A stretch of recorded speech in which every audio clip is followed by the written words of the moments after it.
Hello and welcome. Today I'm going to be walking you through a couple of options for Vinyasa when you're taking a class. And at the collective, particularly when you're taking a power flow class with me, there's going to be a couple of times throughout class that I offer a Vinyasa option.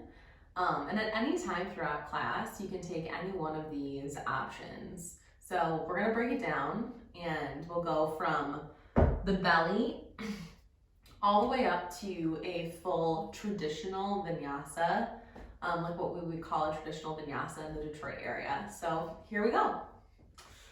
We're going to start with finding our high plank pose, which will also help inform our downward facing dog.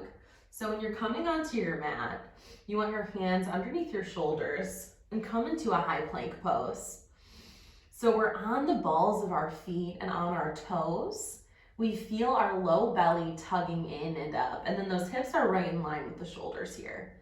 So from here, if we're going into traditional vinyasa, we actually want our shoulders slightly in front of the wrists, so you would roll onto the tips of the toes here. From here, you can press right up and back into a downward facing dog. And where the feet and the hands are placed in the high plank should be right around where they are in the down dog. Good. So coming back onto the knees, we feel that high plank pose. I'm gonna now walk you through going through a vinyasa sequence from the knees and all the way onto the belly. So from a high plank pose, lower the knees so you're in a supported plank. So the knees are lowered, but again, the low belly is still tugging in and up, and you still feel that really long, good alignment through the spine and the hips.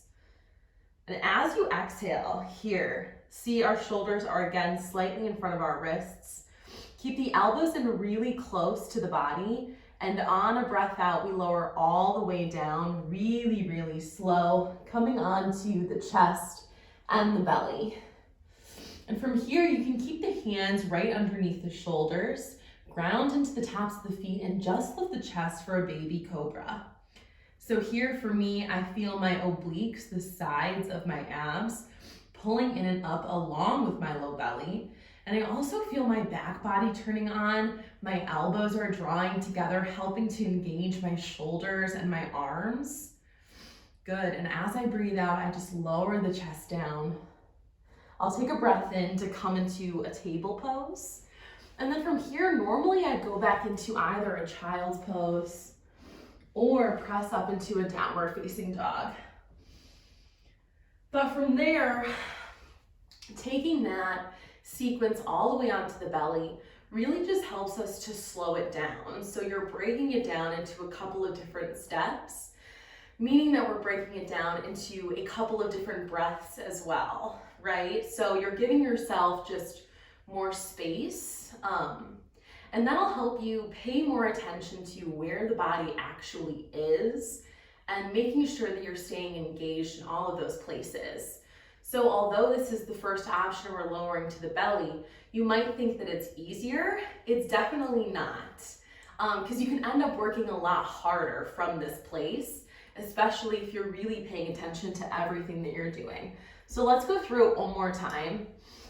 The knees are lowered, the belly is tugged in and up, the shoulders are in front of the wrists.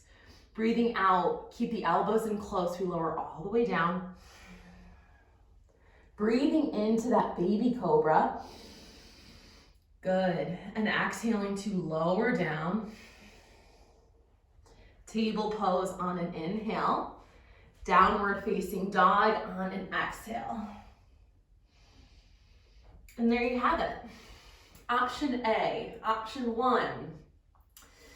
So option 2, I'm gonna walk you through, is kind of like a baby step to get to that, again, quote unquote, traditional vinyasa. So we're gonna take it with the knees down, but then we're gonna press into the tops of the feet so we find an upward facing dog. So again, high plank pose with that knees grounded option, because we're really working to build the strength here through the shoulders and the push up, and having the knees down can help us like get there. That's the sensation we're going for here and here, okay? So the knees are lowered, but we're only gonna lower halfway this time into a chaturanga. So lower the chest down halfway. Again, elbows in super close to the body. Press into the tops of the feet here and lift off the knees. Engage that low belly as you inhale. Press into an upward facing dog here. And then on an out breath, we'll tuck the toes and lift the hips, sending them up and back into that down dog. Good. So what I was doing there was keeping my knees down as I lower through the chaturanga, building that strength in my arms, my back, and my chest. But then I'm pressing into the tops of my feet, engaging the low belly to lift my hips so I can have a long line of energy on the front of my body while I'm pressing into that upward facing dog. If I can keep my low belly engaged from there, I can press right back into that downward facing dog. Or I could always choose to lower my knees again, move through table pose, and find down dog. Right? Those are all options. Whew. I'm really working here. So if you're feeling a little bit winded as we go through this, know that that's totally normal. Okay, so one more time for that option. Knees are lifted. Sometimes it's even nice to lift those feet so you're on that soft part of the knee. Low belly is in and up. Shoulders in front of the wrists. Then we exhale to lower halfway. Press into feet, lift hips. Inhale, up dog. And exhale, down dog. Good. And we'll take that one more time and I'll show you like the knees down option, but it's a little bit quicker. So we'll inhale here. Exhale halfway. Inhale, up dog. Exhale, table, down dog. Did you see how that was kind of like one fluid motion, but I also took a pit stop on my knees to help me get there? Because you want to make sure that you feel supported in the low back as you make that transition to downward facing dog. All right, option 2, option B. Tuck that one away. Option 3, we're gonna go through the all the way lifted high plank pose vinyasa sequence. So it's on an out breath, high plank to low plank, chaturanga. On an in breath, onto the tops of the feet for upward facing dog. And on an out breath, tucking toes, lifting hips, downward facing dog, okay? So typically, we're gonna lower on that out breath. I'm gonna take an in breath though here, and I'm gonna roll forward onto my tiptoes because in a high plank, this is the alignment, and for chaturanga, you just want it slightly in front of.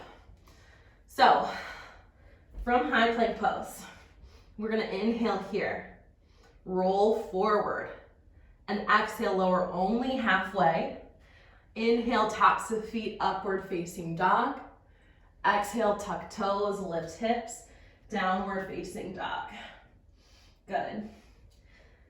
So do you see how we're kind of building up to that as we move through these couple of stages? We're building into that really strong front body so that when we find that upward facing dog and we feel that heart opener, we're totally supported in the hips, in the belly, and in the low back. So one more time, we'll go through it. High plank pose, feet step back. Inhale to lean forward. Exhale to lower halfway. Inhale to up dog. Exhale to down dog. Good. Do you see how even though no one's here, I still say that stuff to myself? Because sometimes it just feels good to tell yourself you did a good job. All right. Those are your 3 options for vinyasa. Know that you can take one option, you can take the first round option 1, you can take the second round option 3, you can take the third round back to option 1. Like that's what you can do. Because in this practice, it's all about what you feel and what you need. So all we can do is make choices in the moment that are informed by our breath. Big, strong, slow breath. So from there, you can make any choice that you need to. You can watch this video again. You can email me or text me with a question. I'm here for you, all right? So get to studying, get to practicing, and I'll see you in class.